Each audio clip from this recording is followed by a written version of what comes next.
Buongiorno telespettatori, ben ritrovati al nuovo appuntamento. Inizia la settimana Linea Diretta, questo filo diretto che abbiamo creato con voi attraverso il numero di telefono che vedete in sovraimpressione e con i temi che ogni giorno scegliamo di portare alla vostra attenzione. Oggi si parla di sanità, ma non solo. Sanità, un percorso ad ostacoli, un piano sociosanitario veneto che in qualche modo c'è, ma forse non è esattamente quello che ci avevano promesso, e poi un fondo per la non autosufficienza. Quindi tutte le persone che sono interessate, particolarmente interessate a questo tema, stiano attente ed eventualmente possono contattarci. Io vi presento immediatamente i nostri ospiti, ci daranno una mano per capire bene quali sono le questioni e anche per che cosa insomma si stanno battendo. Partiamo da Adolfo Berti, segretario generale FNP CISL del Veneto, pensionati CISL del Veneto, buongiorno. Buongiorno a tutti i telespettatori. A lei Rita Turati, sempre per i pensionati, lei è la segretaria generale SPI CGL del Veneto, buongiorno Rita. Buongiorno a voi, grazie. Ci manca la WILP Veneto, segretario generale Walter Sperotto. Buongiorno Walter. Buongiorno a voi. Allora, avete visto, li abbiamo portati tutti proprio perché il tema è particolarmente importante. Ci sono i sindacati dei pensionati uniti qui con noi in studio e partiamo subito. Abbiamo scelto di partire con una testimonianza che abbiamo raccolto fuori da questi studi. Lei si chiama Stefania Cassolle ed è una consigliera dell'Ordine degli Assistenti Sociali del Veneto. Sono quelle persone che ogni giorno danno assistenza alle persone in difficoltà, ma non solo, che creano quella rete sociosanitaria nella pratica, nei fatti, nel nostro territorio. Ecco come ha commentato Stefania il piano sociosanitario della Regione del Veneto e come sono stati ripartiti i fondi per la non autosufficienza. Allora, vediamo proprio dal loro punto di vista. Abbiamo diviso il suo intervento in vari punti, partiamo dal primo. Senz'altro come categoria professionale noi apprezziamo lo sforzo e la volontà della Regione attraverso il piano sociosanitario e poi la successiva DGR 1338 del 2013 di dare unitarietà e di cercare di ricomporre una materia e un ambito socioassistenziale molto complesso e variegato. Paritariamente però osserviamo anche alcune criticità.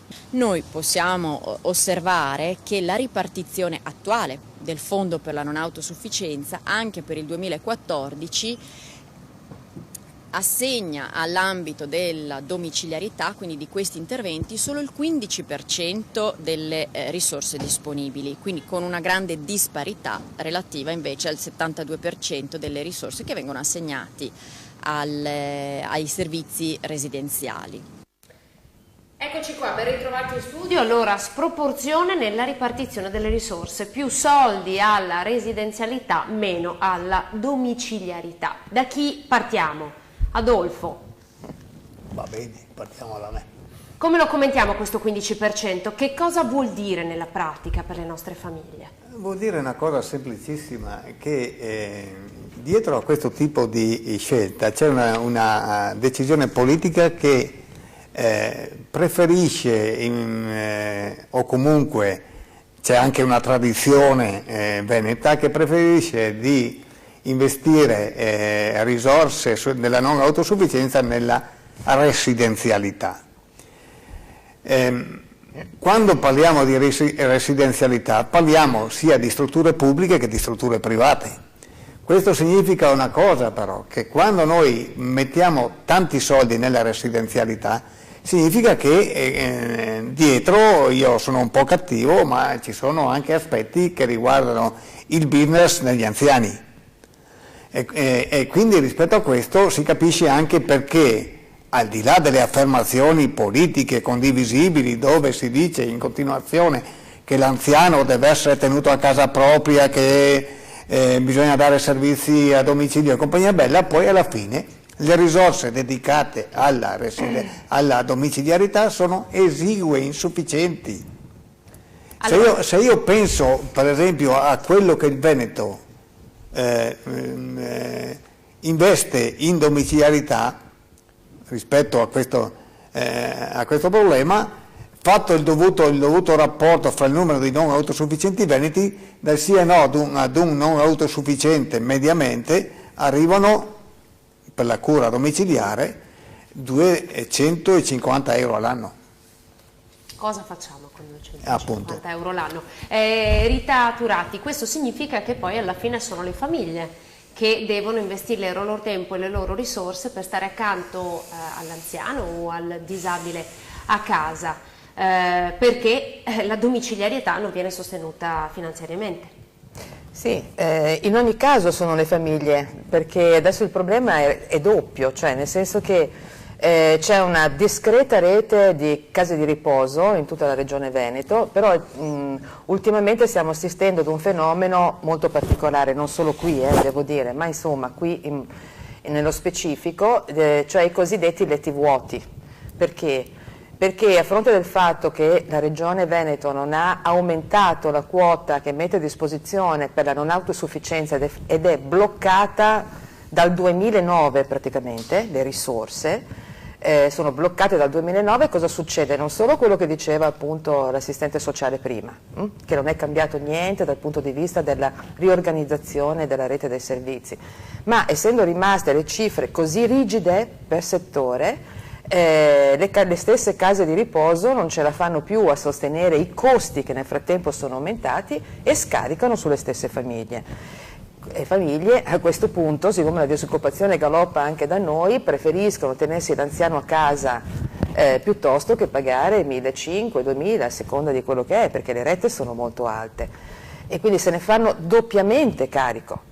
Carico perché appunto l'assistenza domiciliare, come si diceva prima, non si è sviluppata negli ultimi anni e se ne fanno ulteriormente carico perché si preferisce appunto tenere l'anziano a casa perché ormai i servizi costano delle cifre esorbitanti e non ce la fanno più, quindi è proprio, cioè è stato abbandonato il settore, capito? Questo è il motivo per cui noi come organizzazioni sindacali siamo molto arrabbiati in questa fase. E siete insieme, siete siamo tutti insieme. Allora, prima di passare a lei Walter, io mando il secondo contributo che in qualche modo si riallaccia a quello che dice Stefania e anche manca la famosa integrazione che doveva esserci tra il socio e il sanitario, quindi tra il sanitario e il sociale. Allora, prego la regia di mandare il secondo contributo. Il secondo punto che per noi è importante rilevare è il totale svuotamento, diciamo, del principio di integrazione socio-sanitaria. Che cosa intendiamo? Se andiamo a vedere gli strumenti di cui ci dota la Regione per poter fare una valutazione complessiva delle situazioni, scopriamo che per quanto riguarda la parte sociale, la modulistica definita non dà in alcun modo possibilità di rilevare quelle che sono i differenti bisogni e quindi anche carichi assistenziali che ricadono sulla famiglia. Nel senso che gran parte dello strumento rileva i bisogni sanitari e la patologia, ma di fatto non viene dato spazio a quella che sono invece i bisogni della famiglia e il carico assistenziale. Eccoci qua, Walter Sperotto, a lei. Sì, c'è da parte della Regione lo svuotamento sul piano sociale per trasferire invece sul piano sanitario. Anche i soldi destinati alla domiciliarità saranno ridotti del 30% tra il 2014 e il 2015, per cui dei 104 milioni destinati alle famiglie saranno ridotti del 30% perché questi saranno assorbiti dalla sanità. Il fatto stesso che sono stati modificati gli elementi di assegnazione dei contributi alle famiglie trasformando tutto quanto sul piano sanitario anziché come tenendo conto del reddito, della situazione familiare, questo dimostra la volontà di sanitarizzare il rapporto piuttosto che tener conto della complessità sul piano sociale della persona. Teniamo conto che gli anziani sono l'80% dei non autosufficienti e che c'è una buona quota di persone anziane che sono cosiddetti monofamiliari o mononucleari che vivono soli, cioè la grande quantità di persone anziane che vivono sole. Allora, è interessante tra l'altro perché tutti voi dite apprezziamo gli sforzi della Regione, perché degli sforzi in qualche modo sono stati fatti. Il problema è la non applicazione di alcuni principi sui quali la Regione aveva insistito, perché uno dei principi era ad esempio quello della territorialità. Facciamo in modo che gli anziani possano avere più servizi sul territorio, piuttosto che di dover chiedere loro di spostarsi e quindi di investire nelle grandi strutture. Creiamo una rete sul territorio. Dov'è questa rete, Adolfo? Ma la rete, ho il microfono in mano, quindi la rete... Pure poi tanto te lo sistemiamo, ma intanto... Sì, ok. La rete territoriale credo sia un complesso di servizi che di fatto dovrebbero in qualche maniera essere al servizio o all'assistenza del cittadino sostanzialmente. E la rete dei servizi sostanzialmente purtroppo funziona in maniera, diciamo, a macchia di leopardo, perché in alcune situazioni funziona anche. Ma una delle cose che noi rileviamo è che c'è all'interno di quasi tutti i territori un non coordinamento fra i servizi. Tornando per esempio al discorso che si faceva prima dell'integrazione sociosanitaria, è chiaro che o i servizi sociali e i servizi sanitari sono collegati oppure noi non facciamo assistenza. Faccio un esempio semplicissimo. Se noi per esempio dovessimo in qualche maniera decidere o comunque vedere come si arriva alla non autosufficienza, il passaggio è prima sociale e poi anche sanitario, perché faccio l'esempio della povertà. La povertà è una situazione che induce poi come dire, una serie, il povero non frequenta, viene isolato sostanzialmente, non frequenta la società, non frequenta il proprio paese, non frequenta i luoghi di socialità. Questo significa che con gradualità andrà verso la depressione, e la depressione poi è la porta di tutti i mali, soprattutto degli anziani, ma non solo gli anziani. Cioè il fatto che non si sia attenti alla integrazione sociosanitaria significa che non si è attenti neanche all'uso delle risorse, perché probabilmente se fossimo più attenti a questo risparmieremo anche risorse rispetto a come si interviene. Bisognerebbe che insomma, chi prende queste decisioni venisse a fare un giro, no? Verso dove si trovano i vostri circoli, o anche per capire, no? Quando gli anziani sono coinvolti attivamente nella vita, poi che cosa succede, che cosa viene fuori, perché ci sono sicuramente delle bellissime realtà. Allora, prima di passare a lei Rita, io passerei al terzo contributo, che è molto interessante perché ci spiega Stefania che sono stati tolti dei fondi a quello che poteva essere il contributo alle badanti o alle persone che insomma davano una mano alle famiglie per assistere gli anziani, con il conseguente rischio di dare lavoro al nero. Sentiamo il terzo contributo. Quelli, per così dire, che nel precedente sistema usufruivano dell'assegno di cura, chiamiamolo così, veniva chiamato così, attualmente potranno ricevere fino a un massimo di 120 euro al mese, mentre nel precedente sistema potevano beneficiare di un contributo graduale, ripeto, a seconda del loro carico assistenziale, che premiava le famiglie che usufruivano di personale in regola, badante, quindi personale di assistenza domiciliare, fino ad un contributo mensile anche di 350 euro. Ecco Rita, è possibilità di dividere, no, un po' anche i finanziamenti a seconda dei casi, perché insomma i casi non possono essere ascritti a due tipologie. Guarda, il tema è quello che cercavamo di dire anche prima, cioè la Regione è rimasta ferma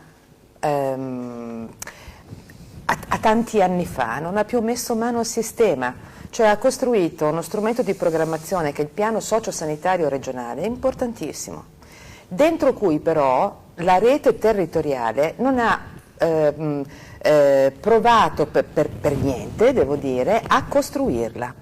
E non mettendo mano a questo, che cosa è successo? Succede che siccome la domanda aumenta, con la spending review non ci sono più gli stessi addetti di prima, eccetera, eccetera, eccetera, la rete si sgretola, meno soldi, i servizi non dialogano più fra di loro.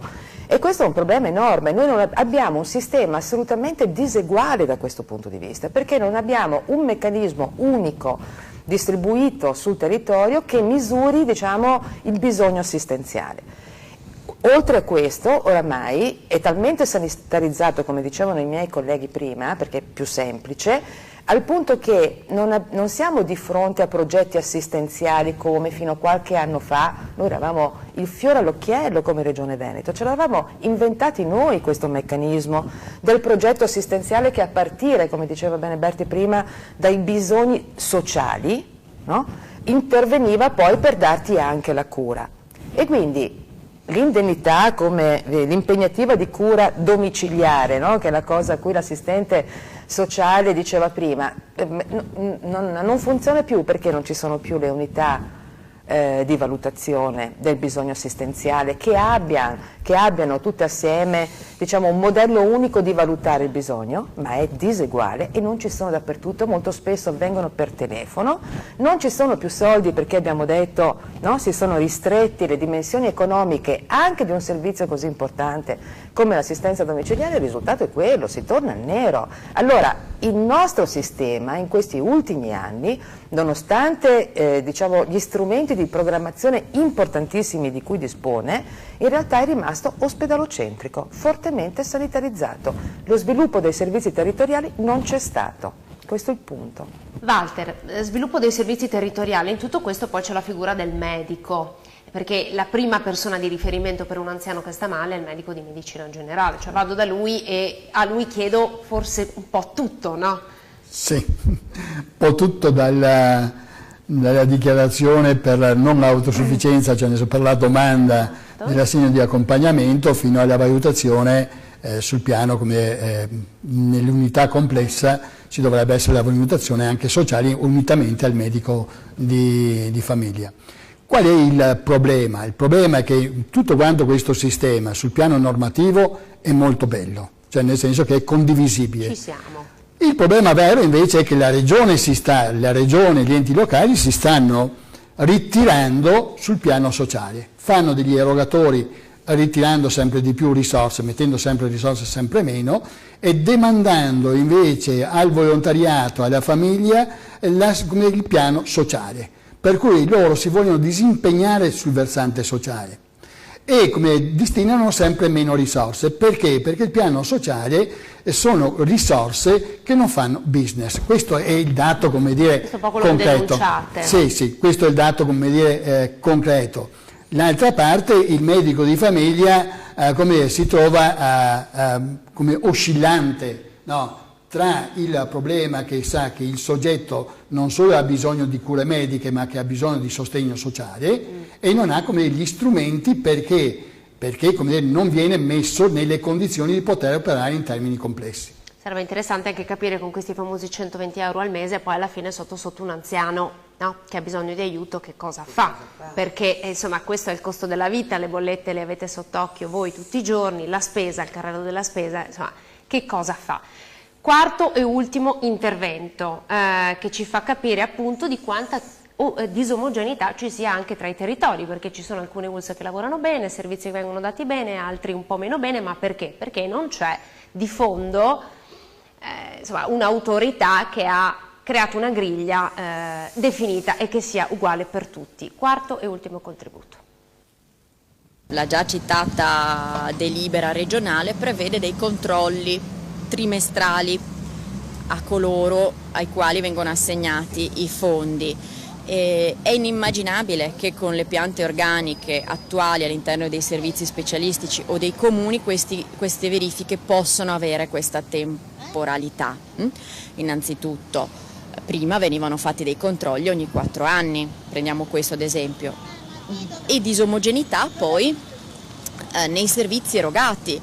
La Regione anche in questo caso purtroppo non ha definito degli indicatori o dei requisiti certi rispetto ad esempio alle persone affette da patologie psichiche, per le quali la Regione lascia ampio margine discrezionale a tutte le ULSS di definire i criteri attraverso cui assegnare i contributi.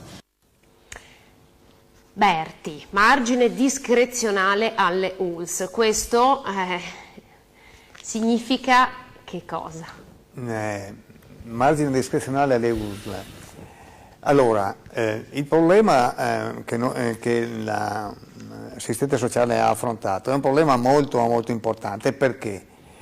Perché questo margine di discrezionalità, che crea ovviamente disparità, non trova, non solo nelle USL, ma io credo che anche tutto il problema che riguarda le autonomie locali, quindi la riforma delle autonomie locali, incida su questa disparità.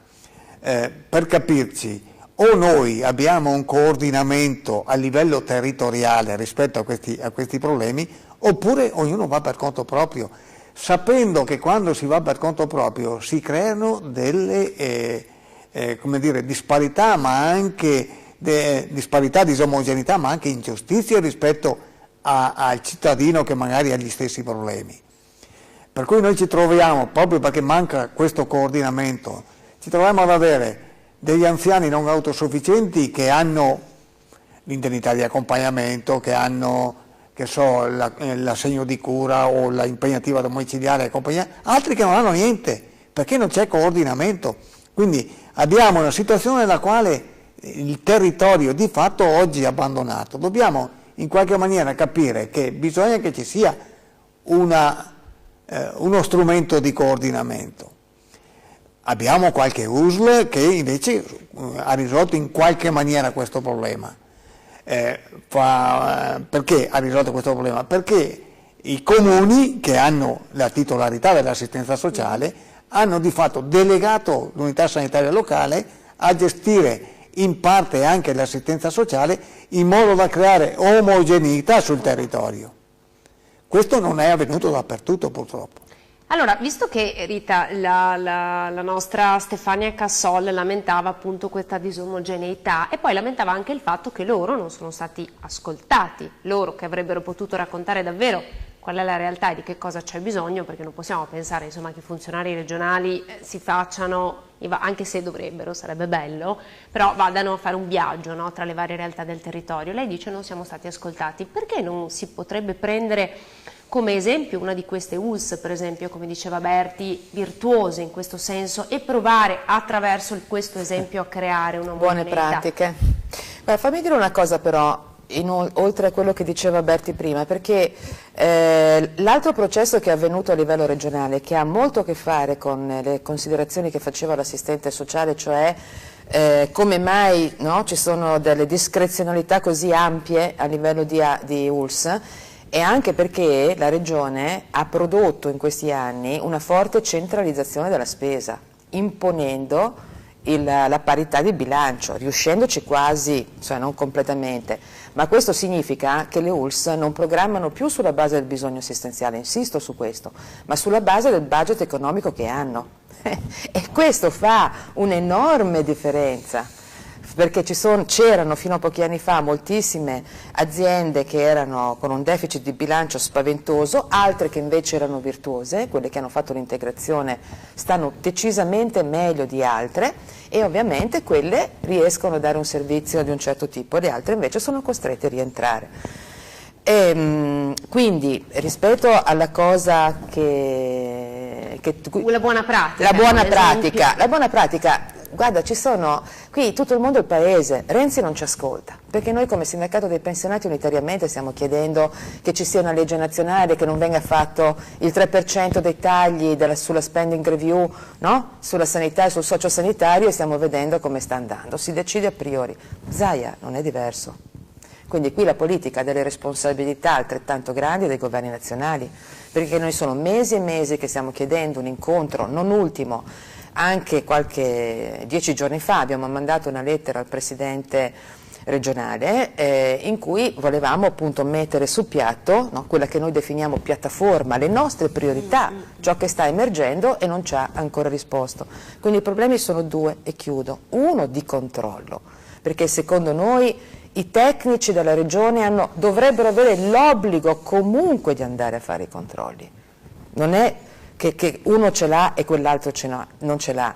E invece la politica e chi amministra avrebbero il dovere, la responsabilità civica di ascoltare tutte le parti, non solo gli operatori, ma anche chi rappresenta una parte sociale come gli anziani, che rappresenta, quanto siamo adesso? Attorno al 25% della popolazione veneta, insomma, che va a votare, sottolineo.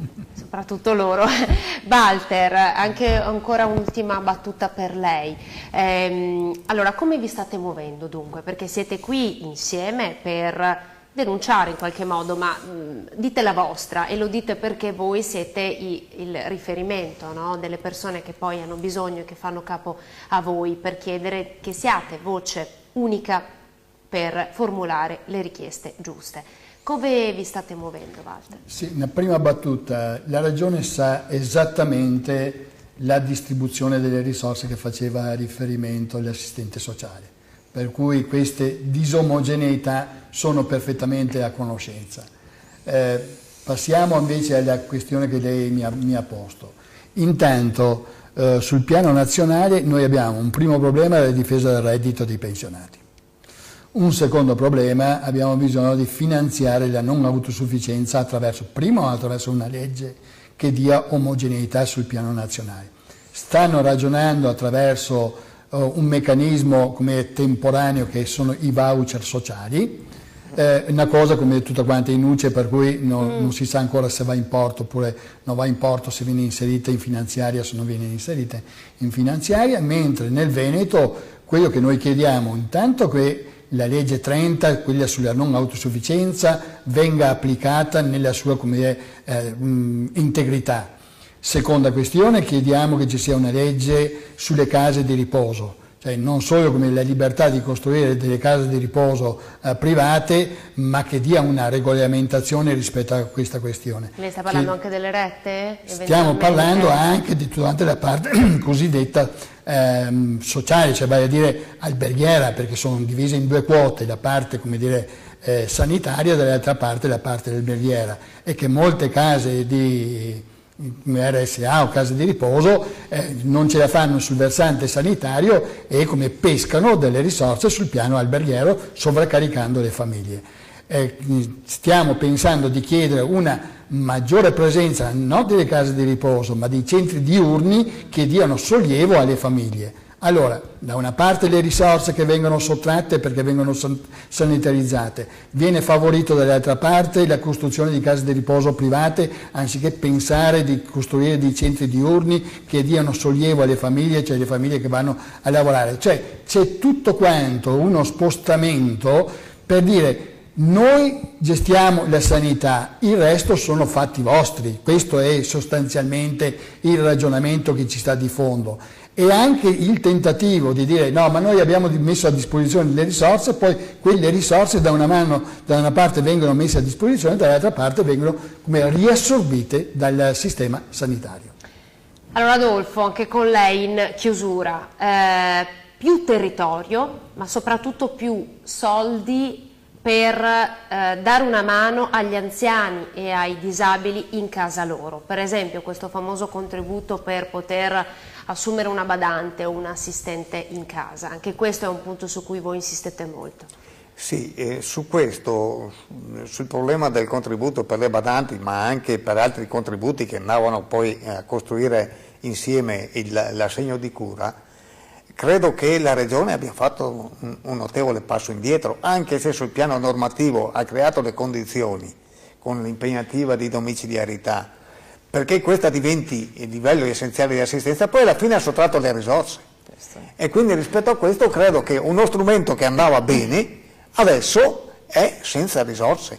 E qui noi insistiamo, noi su questa questione della domiciliarità e in ogni caso sulla questione di applicazione della legge 30 e sulle inadempienze della giunta Zaia rispetto a questo, qui ci sono delle inadempienze, cioè la legge è stata approvata nel 2009, la giunta Zaia non ha mai emanato i criteri e le deleghe rispetto alla sua applicazione, quindi facendo una scelta politica chiara nei confronti degli anziani non autosufficienti. E questa è la cosa che noi non accettiamo, perché a fine legislatura devono rendere conto perché non l'hanno fatta. Come pensate di muovervi adesso voi come Noi ci muoveremo con gli strumenti che abbiamo come organizzazioni sindacali, sicuramente voglio dire, con l'informazione ai nostri associati, ma a tutti gli anziani del Veneto, che sono 1.100.000, e poi alle popolazioni, alle famiglie. Le famiglie sono quelle che tribulano più di tutte le famiglie che hanno a carico un anziano non autosufficiente.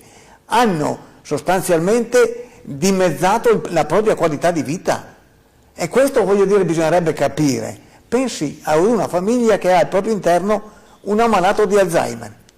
Io lo dico sempre, quella è una famiglia sequestrata per una serie di questioni, e quindi rispetto a questo la cosa che ci sorprende è che questa classe politica non si ponga questi problemi.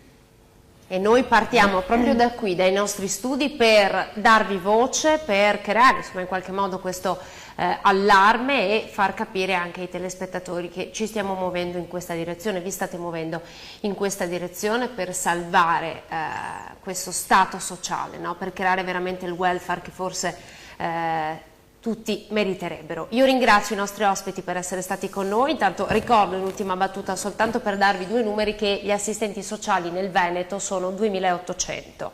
Non sono tantissimi, ma sono anche di più rispetto, si diceva prima, alla media nazionale. Questo è sicuramente un dato che ci dovrebbe far riflettere. E ringrazio la nostra Stefania Cassolle, che appunto ci ha dato un contributo fuori da questi studi, Adolfo Berti, segretario generale FNP CISL del Veneto, grazie Rita Turati, segretario generale SPI CGIL del Veneto, e Walter Sperotto per la WILP WIL Veneto. Grazie a tutti quanti voi. A voi telespettatori per essere stati in nostra compagnia, grazie. Linea diretta torna domani, arrivederci.